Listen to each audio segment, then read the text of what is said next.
오늘 여러분들과 함께 작품을 한번 보도록 하겠습니다. 오늘 6번째. 저는 저 작품을 보면서 두 가지에 주목을 했는데, 하나는 말의 모습이고 또 하나는 그 위에 타고 있는 사람의 모습입니다. 오늘 말씀의 주인공은 성경에 등장하는 인물이 아닙니다. 롱기누스라고 하는 인물이고요. 저 사람이 말을 타고 가면서 이렇게 고삐를 쫙 당기고 있고, 말이 고개를 팍 숙이고 한 발을 앞으로 뻗티고 있는 것은 급정거를 하고 있는 모습입니다. 그리고 저 사람의 모습이 세워진 것도 급정거하는, 고삐를 당기고 있는 그런 모습이죠. 또 하나 주목해 보아야 될 것은 오른손에 들고 있는 칼이 성전 벽에 박혀 있는 것입니다. 의미하는 바는 성전은 예수님의 몸을 의미하고 있기 때문에 저 사람이 예수님의 몸에 칼을 꽂았다고 하는 것을 말하고 있습니다. 로마 제국의 병사였던 롱기누스는 예수님이 십자가에 달리시던 현장에 있었던 사람이고, 그는 예수님에게 칼을 꽂았던 사람으로 전해지고 있습니다. 인류 역사상 최초로 이교도로 개종한, 기독교로 개종한 이교도로 알려지고 있습니다. 여러분, 예수님의 제자들이 많았지만, 당시 예수님을 믿는 사람이 많았지만, 그 이유는 교회는 예수님의 부활 이후에 시작이 되었고, 그 부활의 첫 번째 증인이 바로 롱기누스였기 때문입니다. 자, 오늘 본문 말씀 중에 27장 54절을 보았는데요, 여러분 주목해 보십시오. 백부장과 및 함께 예수를 지키던 자들이, 이들이 누구냐면 로마 군인들입니다. 지진과 그 일어난 일들을 보고 심히 두려워하여 이르되 이는 진실로 하나님의 아들이었도다 하더라. 아주 흥미로운 일입니다. 예수님을 따라다니던 제자들이 부활의 현장에서 예수님을 하나님의 아들이다 고백한 것이 아니라, 예수님을 십자가에 못 박았던 백부장들과 그 죽음을 지키고 있었던 로마 병정들이 진실로 하나님의 아들이었다, 예수님의 부활을 첫 번째로 증거하고 있습니다. 예수님의 정체성은, 예수님이 하나님의 아들 되심, 주 되심은 예수님을 따라다니던 제자들에게서 밝혀진 것이 아니라 십자가 아래 십자가의 증인되었던 사람들에게서 부활의 고백이 일어나게 됩니다. 말씀을 준비하며 저에게 들었던 생각입니다. 그렇구나, 우리가 매주일 교회를 다니고 우리들이 여러 가지 모습으로 봉사를 하고 섬긴다고 이야기를 하고, 예수 믿는 것이 참 좋은 일이라고 이야기를 해도 우리들에게 십자가의 증인되는 체험이 없다면, 십자가가 우리들에게 살아있지 않다면 우리들은 부활의 주님을 증거할 수 없는 일이구나. 십자가 주변 사람들에 대해서 여러분들과 한번 먼저 생각을 해보려고 합니다. 예수님이 십자가에 달리시던 그 십자가 주변에는 두 부류의 사람이 있었습니다. 하나는 예수님을 십자가에 못 박였던 병정들이고, 또 하나는 한 무리의 여인들이었습니다. 롱기누스를 비롯한 그 로마의 군인들은 예수님을 죽이는 악역을 담당했습니다. 여러분들 한번 생각해 보십시오. 빌라도의 고백에서도 나타나는 것처럼 이들 역시 예수님이 죄 없다고 하는 것을 알지 않았을까요? 이것은 정치적인 이유였고 종교적인 이유였던 거죠. 영화를 통해서도, 역사를 통해서도 우리들이 보는 일이기는 한데, 여러분, 사람을 이렇게 사형시키는 방법들이 여러 가지가 있습니다. 하나는 우리나라에서는 옛날에 망나니들이 이렇게 칼을 치면서, 칼을 춘댄다, 춤을 추면서 칼로 목을 자르기도 했고, 또 교수형이라고 해서 목을 매다는 형도 있었고, 또 총살형도 있습니다. 특징들이 있습니다. 사형시키는 자들이 제정신으로 사람을 죽이지 못합니다. 망나니들은 사람을 죽이기 전에 춤을 추는데, 뭘 먹고 춤을 추냐면 술을 먹고 춤을 춥니다. 그리고 제정신이 아닐 때, 그리고 사람을 앞에 놓고 죽음 앞에 목이 빳빳해져서 이렇게 한 번에 목을 벨 수 있을 때까지 그렇게 춤을 추다 죽입니다. 교수형을 처하게 되면 죽는 사람의 얼굴에는 보자기를 씌웁니다. 스위치를 누르는 사람, 누군가의 눈빛이 마주치지 않도록 하는 거죠. 총살형을 시키면 여러 사람이 총을 쏩니다. 누구 총에 맞아 죽었는지 모르도록 그렇게 총살형을 시키는 거죠. 왜? 누군가를 죽인다고 하는 것은 두려운 일이죠. 죄수를 죽이는 일도 두려운 일인데, 예수님을 죽이는 일에 로마 병력들이 얼마나 두려웠겠습니다. 여러분, 두려움이 오면요, 그 두려움을 감추기 위해서 과장되는 일들이 일어나고, 과장되게 되면 오히려 더 잔인한 일들도 벌어지게 됩니다. 인류 역사 가운데 이 전쟁에서는요, 우리들이 생각할 수 없는 엄청난 범죄들이 저질러집니다. 왜냐하면 그들의 두려움을 감추기 위하여 오히려 더 잔인해지는 경향들이 있는 거죠. 이들은 예수님이 죄가 없음을 알았음에도 불구하고 예수님께 채찍질을 했고요, 예수님의 머리에 가시관을 씌웠고 예수님을 조롱했고, 그리고 예수님의 몸에 창을 찌르기도 하면서 그들은 예수님의 십자가 현장에서 예수님을 핍박하던 자들이었습니다. 그런데 놀라운 것은 오늘 우리가 본문에서 읽었던 것처럼 예수님을 핍박하던 그 십자가 아래에 있던 자들이 그가 정말 하나님의 아들이었구나 라고 고백하고 있는 거죠. 어쩌면 이 십자가의 사건은 바로 이 십자가 아래에 있었던 이들을 통하여 변화되는 역사, 그게 십자가의 의미일지 모르겠어요. 우리들이 지금 읽고 있는 이 성경 66권을 우리가 정경이라고 얘기합니다. 캐논이라고 이야기를 하고요, 캐톨릭에서는 이 66권 이외에 이 당시에 성경이 이렇게 정경으로 채택되기 전에 모든 교회가 동일하게는 아니지만 성경으로 읽던 것이 있습니다. 그것을 외경이라고 이야기를 합니다. 그리고 그 외경을 벗어나는 것을 위경이라고 이야기를 하는데요, 이 도마복음은 외경에 속하는 부분입니다. 거기에 보면 우리 성경에는 나와 있지 않은 예수님이 십자가에 달리실 때 오른편과 왼편에 달렸던 강도의 이름이 나오고 있습니다. 알려드릴까요? 네, 원하시면 제가 이렇게 또 알려드리죠. 왼편 강도는 게스타이라고 하는 이름을 가지고 있었고, 우편 강도는 데스마이라고 하는 이름을 가지고 있습니다. 뭐 바로 잊어버리실 거예요. 어쨌든 게스타이, 데스마이 두 사람의 강도를 못 박았다. 여러분들 한번 생각해 보십시오. 예수님을 십자가에 못 박는 그 자리에 왜 양편에 강도를 세웠을까요? 예수님을 그냥 죽이는 것은 이들에게 정당성이 별로 없었습니다. 그래서 그 당시에 흉악범들과 함께 십자가에 못 박혀 죽어야 되는 흉악범들과 함께 예수님을 못 박음으로 인하여 예수님의 죽음에 대한 정당성을 그들은 부여하려고 했을 겁니다. 우리가 아는 것처럼 한편 강도는 예수님을 저주하고 죽었고, 한편 강도는 마지막에 주님 나를 기억해 주세요. 그래서 예수님께서 내가 나와 함께 낙원에가 있으리라 라고 말씀하시면서 그를 구원해 주셨습니다. 말씀을 준비하다 또 이런 생각을 하게 되었습니다. 야, 죽어도 십자가 아래에서 죽고 놀아도 십자가 아래에서 놀고, 그거 참 중요하겠다. 우리 아이들에게, 자녀들에게 이 교회 다니면서 얘들아, 교회 다니면서 놀고 나쁜 짓을 해도 좀 교회는 떠나지 말고 나쁜 짓을 해라, 이렇게 좀 권면하는 것이 중요하겠다. 여러분들 오해하지 마세요. 교회에서 죄를 무시하거나 죄를 용인하겠다 이런 일이 아니라, 우리가 죄를 지을지라도 그 죄를 십자가 아래에서 회개하고 십자가 아래에서 내려올 수 있는, 고백할 수 있는 기회가 우리들에게 있을 때 우리들이 부활의 증인이 될 수 있고 십자가의 사건의 주인공이 될 수 있는데, 우리들이 십자가를 떠나서는 어쩌면 가능성이 없는 것은 아닌가라는 생각이 들기도 합니다. 십자가 주변에는 로마 병력들만 있었던 것이 아니라 여인들이 있었습니다. 대부분의 여인들의 이름이 이렇게 마리아라고 하는 이름을 가지고 있어서 막달라 마리아, 예수님의 어머니 마리아, 또 나사로의 누이였던 마리아, 그런 여인들이 있었습니다.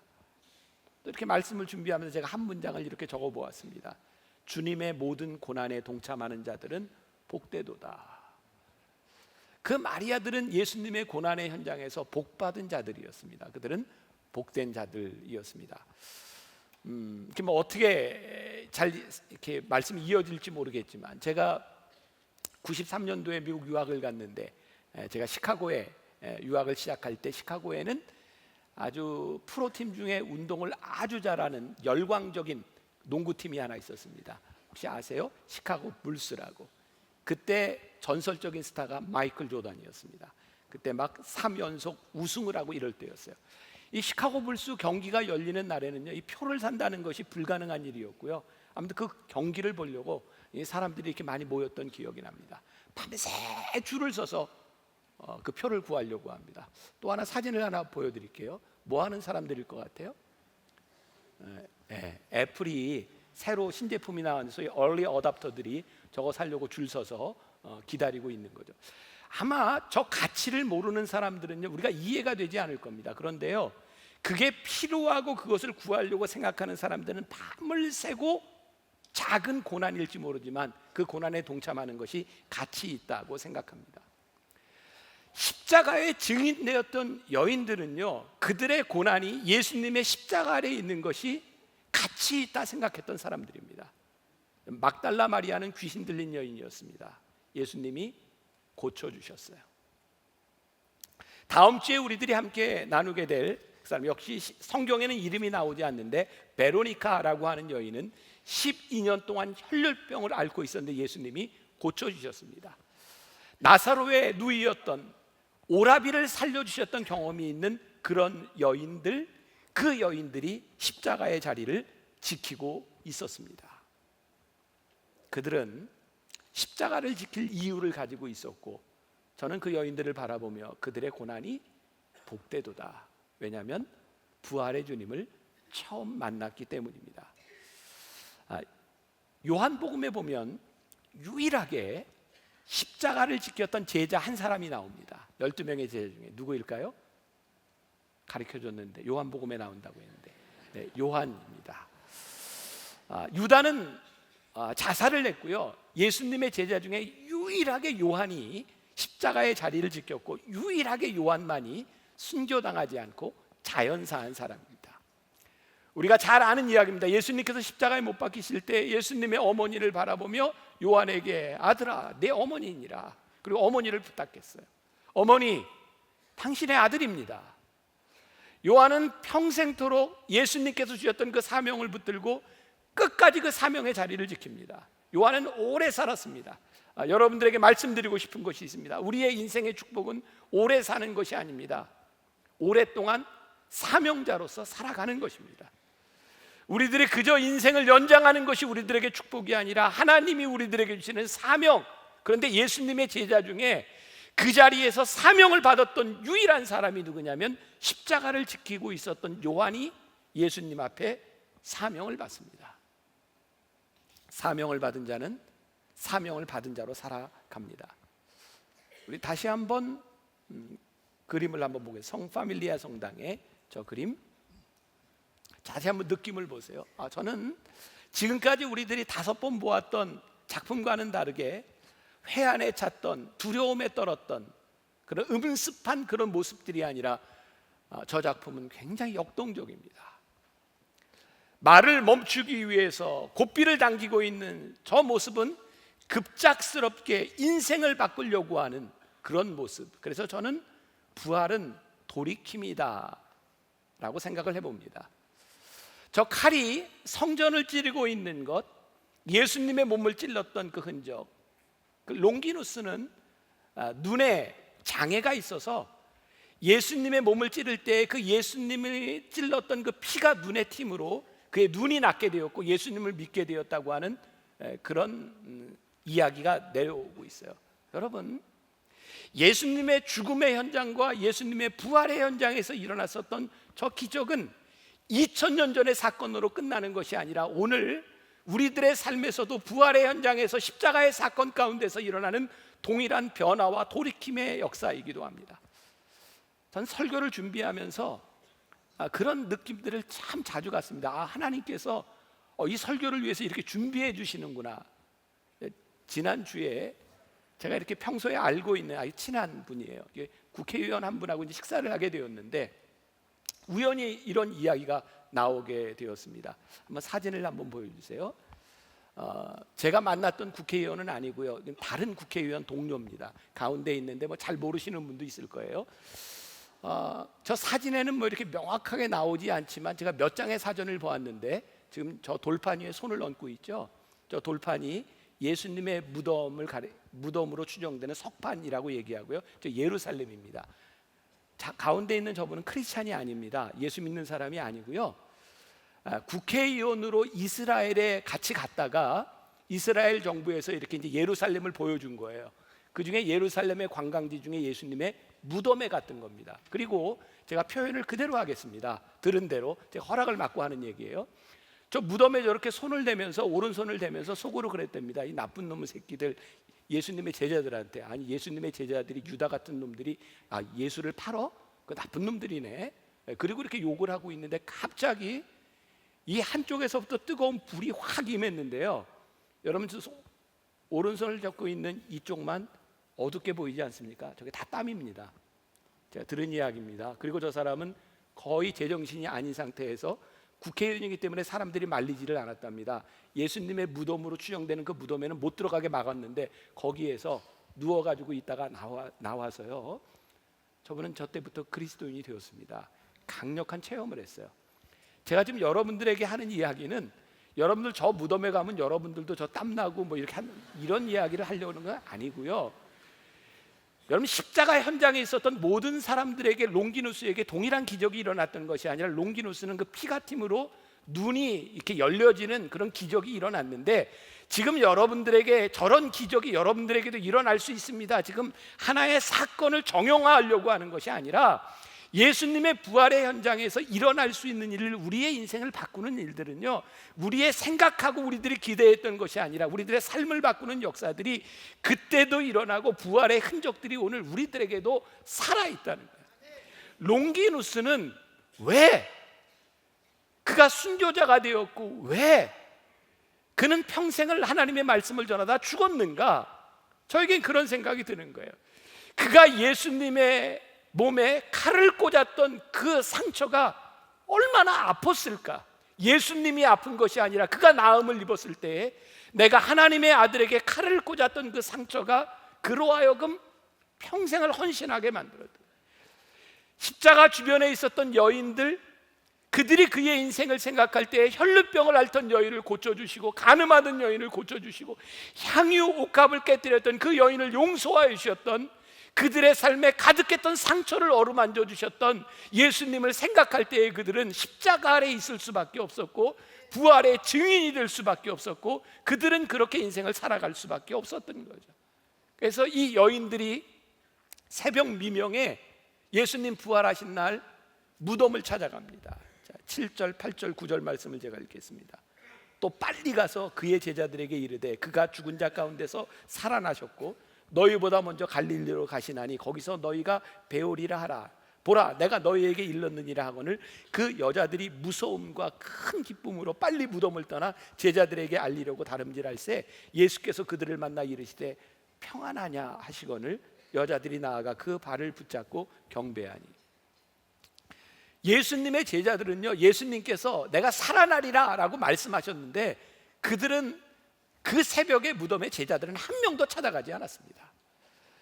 예수님의 십자가의 현장에 있었던 그 여인들이 새벽 미명에 그 무덤에 찾아갔고 그들은 부활하신 주님을 만나게 되는데, 제가 이렇게 성경을 보면서 제가 이제 영어 성경 NIV 성경도 보고 또 메시지 성경도 보고 우리 개역개정 성경도 보고 여러 성경을 보는데, 제가 이렇게 영어 성경을 보면서 우리말보다는 이 동사들이 훨씬 더 역동적으로 막 들리더라고요. 빨리, 참 이상하죠. 빨리라는 말보다 quickly, 이게 더 좀 역동적으로, hurry 이런 말들이, suddenly, come to him 막 이런 말들이 영어로 이렇게 막 동사가 나오는 저에게는 막 팍팍팍팍 들어오는 거예요. 지금 여인들이요, 예수님의 부활의 현장을 만나고 굉장히 역동적으로 지금 무언가를 달려가고 있는 장면이에요. 어떤 장면? 갈릴리에 가서 제자들에게 이 소식을 전하라는 거예요. 그때 예수님께서 이 여인들에게 묻습니다. 너희들이 평안하냐? 평안하냐? 더 이상 너희들이 두려움이 아니라 너희들이 지금 달려가야 되는 그 길 갈릴리로 가서 이 부활의 소식을 전해야 되는 너희들의 이 인생이 평안하냐? 우리의 인생이 급작스럽게 바뀌어지는 이 순간에 예수님께서 우리들에게 말씀하시는 것이 너희들이 평안하냐? 부활은 우리들의 삶을 바꿔놓는 일일 뿐만 아니라 하나님과의 관계 속에서 우리들에게 평안을 주시는 일이기도 합니다. 말씀을 준비하면서 제가 보았던 한 이야기입니다. 디사이플이라고 하는 제자의 그 잡지에 나오는 이야기인데요, 한국 교회 초기 교회사에 영수라는 직책이 있었습니다. 영수. 그 영수라고 하는 직책은 그냥 오늘로 얘기하면 이렇게 뭐 교회 사찰 이렇게 얘기할 수 있어요. 교회를 돌보고 관리하는 그런 사람들을 교회에서 영수 혹은 뭐 집사, 권사, 장로일 수도 있어요. 그 엄영수라고 하는 사람이 있었는데 이 사람은 경동제일교회에 다니고 있었고요. 그의 직업은 하인으로서, 종으로서 자기가 모시고 있는 왕손의 마부였습니다. 어느 날 지방으로 가는데 이 엄영수가 자기가 모시고 있는 왕손에게 이렇게 말을 합니다. 나으리, 예수 믿으시죠? 그때 왕손이 이렇게 묻습니다. 아니, 너 예수를 믿느냐? 예, 그렇습니다. 한 3년 됐습니다. 저는 예수 믿고 마음이 너무 기쁩니다. 그 말을 들은 왕손이 마부에게 이렇게 빈정거립니다. 예수를 믿으면 너 같은 쌍놈이 양반이 되느냐? 그때 엄영수가 이렇게 대답합니다. 나으리, 예수 믿는 도리는 그런 것이 아닙니다. 제가 양반 되기 위해 예수 믿는 것이 아니라 마부 노릇 잘하기 위해 예수 믿는 겁니다.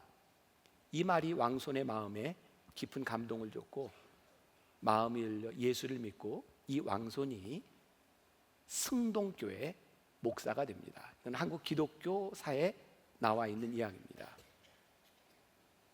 예수를 믿는 것은요, 우리의 삶을 획기적으로 바꾸는 것은 우리의 신분의 변화를 의미하는 것이 아니라 지금 우리들이 살아가는 삶에서 부활의 주님이 우리들의 삶을 어떻게 돌이키시는가, 그 말씀에 순종하며 우리들이 사명자가 되는 것을 말합니다.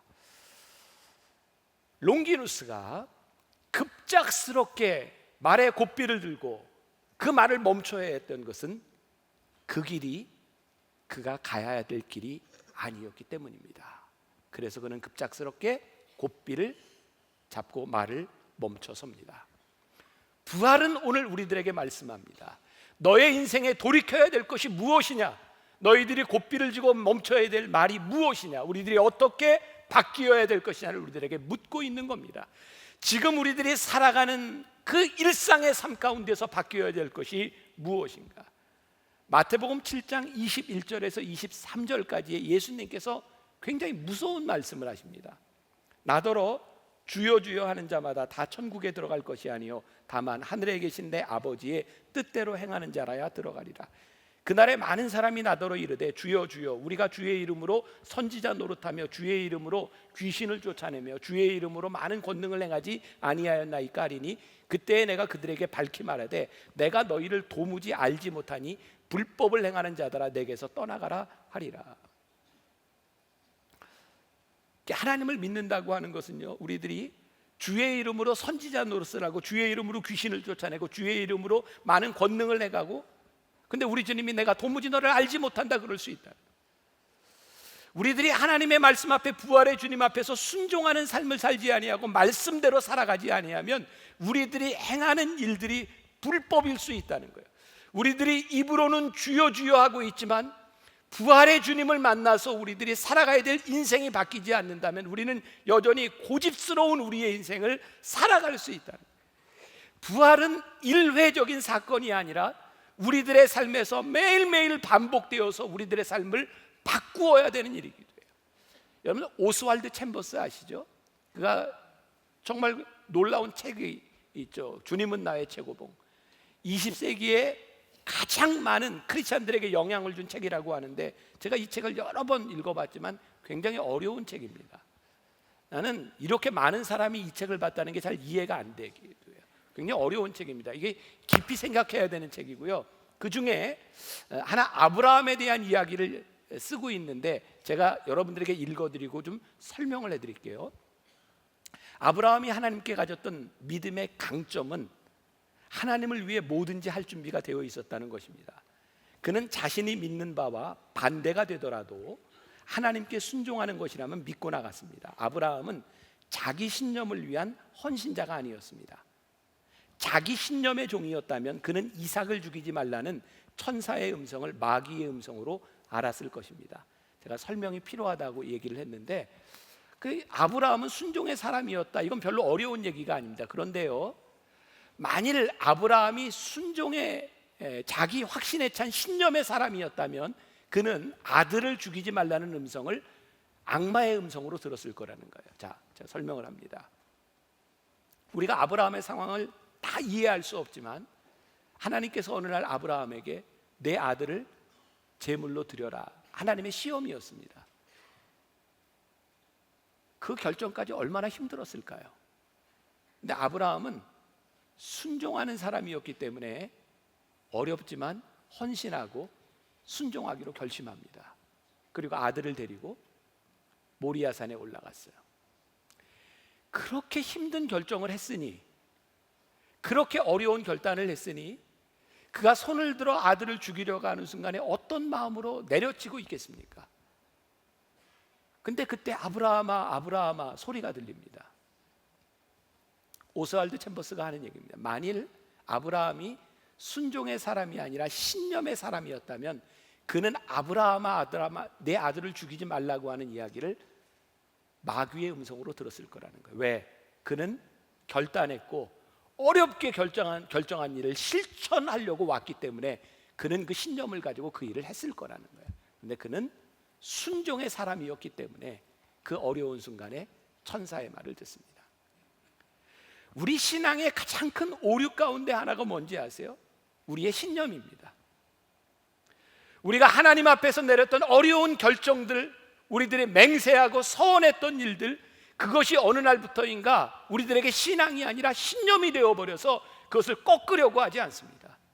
근데 실상 하나님께서 우리들에게 원하시는 일은 우리의 신념과 우리의 능력이 아니라 오늘도 네가 부활하신 주님 앞에서, 부활의 하나님 앞에서 너를 돌이킬 수 있는가, 하나님 말씀 앞에서 너를 꺾을 수 있는가를 우리들에게 묻고 계십니다. 여러분, 베드로가요 놀라운 고백을 합니다. 주님, 제가 뭐든지 합니다. 주님 죽는 자리까지 제가 가겠습니다. 누가 주님을 부인합니까? 제가 끝까지 주님을 따르겠습니까? 근데 예수님이 베드로의 그 말을 별로 신뢰하지 않으십니다. 왠지 아세요? 베드로는 그럴 만한 능력이 없는 사람이니까. 하나님은 여러분들의 신념을 별로 신뢰하지 않으십니다. 여러분들의 약속을 별로 신뢰하지 않으십니다. 왜? 우리는 그 약속을 지킬 만한 능력이 없는 사람이니까요. 하나님이 우리를 신뢰하시는 것은 우리의 약속이 아니라 부활하신 주님 앞에서 우리들이 오늘 돌이킬 준비가 되어 있는가, 오늘 우리들이 신념으로 달려가고 있는 그 말고삐를 채고 주님 이것이 아니면 내가 돌아서겠습니다 결단할 준비가 되어 있는가. 부활은 오늘 우리들에게 내 인생을 돌이킬 수 있니, 네가 순종할 수 있니를 우리들에게 물으시는 거예요. 오늘 이 부활의 주님이 여러분들에게 동일하게 고백될 수 있기를 주님의 이름으로 간절히 축원합니다. 우리 주님 말씀하시면 함께 찬양하겠습니다.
주님 말씀하시면 내가 나아가리다.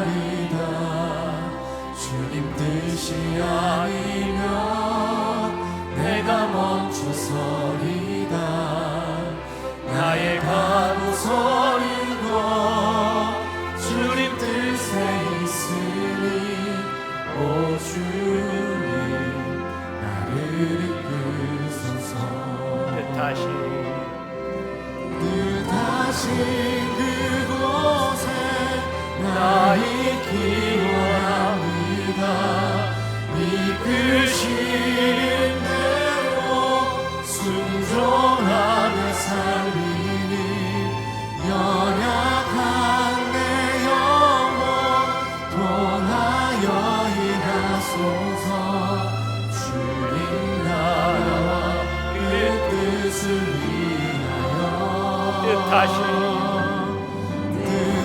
함께 일어나 찬양하겠습니다. 그곳에 나 있기 원합니다. 이끄신 대로 순종하며 살리니 연약한 내 영혼 통하여 일하소서. 주님 나라와 그 뜻을 위하여 뜻하신 그곳에 뜻하신 그곳에 나 있기 원합니다. 이끄시는 대로 순종하며 살리니 연약한 내 영혼 통하여 일하소서. 주님 나라와 그 뜻을 위하여 오 주님 나를 이끄소서. 오 주님 나를 이끄소서. 오 주님 나를 이끄소서. 오 주님 나를 이끄소서. 오 주님 나를 이끄소서. 하나님, 우리의 인생에 꿈이 있습니다. 우리의 신앙의 목표도 있습니다. 우리의 신앙을 통해 얻고자 하는 것도 있습니다. 그래서 수많은 사람들이 예수님을 따라다녔던 것처럼 우리는 그렇게 주님을 믿고 따른다고 고백합니다. 정작 많은 사람들이 주님의 십자가 자리를 지키지 못했던 것을 우리는 보았습니다. 십자가 현장에 있지 못함으로 인하여 부활의 주님을 만나지 못했던 것도 우리는 보았습니다. 주를 위해 고난받는 자 복되도다. 그들이 부활의 주님을 만나게 될 것이고, 부활의 주님을 통하여 우리의 인생을 돌이킬 이유가 있기 때문입니다. 하나님, 혹시라도 우리의 고집과 우리의 확신과 우리의 생각들로 인하여 뜻을 가로막는 사람들은 아닌지, 오늘 부활의 주님은 우리들에게 물으십니다. 네가 나로 인하여 내 길을 돌이킬 수 있겠니? 네가 나로 인하여 평안하니? 주님, 그렇습니다.